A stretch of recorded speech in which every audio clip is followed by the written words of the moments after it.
that's the thing. Americans have no idea how corrupt their government is. They think our government's just regular corrupt, like, oh, Trump gave his son a job or Biden gave his kid a no-show job in the Ukraine war. That's not, the whole thing is corrupt. The $800 billion military budget is $800 billion of corruption. Why do we have to have 900 military bases around? We're the ones provoking this war, just like we provoked the war in Ukraine. We are now provoking a war with China. And who benefits? I'll tell you right now, your enemy is not China. Your enemy is not Russia. Your enemy is the military-industrial complex, which has been fleecing this country to the tunes of hundreds of billions and trillions of dollars. How many times are we going to have a defense secretary say, hey, we can't account for $2 trillion in the Pentagon again? That, like, which has happened twice now in my lifetime. So again, people are being, the war machine cannot be stopped. Who's running this country? The war machine. It certainly isn't Joe Biden making these decisions. I would like to know who is making the decisions. And I just want to remind everybody, the United States is the world's terrorist. We just set the Middle East on fire in the last 20 years.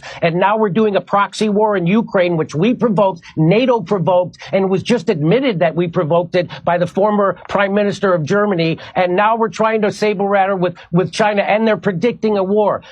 Again, China's not going to invade us. China's not our enemy. We might have an economic war. That's what these are. These are economic wars. These are wars for, in Ukraine, it's about liquefied natural gas and making sure Germany and Russia never come together, because we fear Russia's natural resources and manpower, and we fear them getting together with Germany with their technology and their capital. And so that's why we blew up the Nord Stream pipeline. That's why we're doing the Ukraine war. This is all about hegemony, imperialism, and economics. And if there's a Marine somewhere, it's there because they're about to steal some natural resources from another country. As everybody's screaming about what a bad guy Putin is for invading Ukraine, the United States is currently occupying a third of Syria. And which third is that? It's the third that has the oil. And how do I know we're there to steal their oil? Because the president of the United States said so.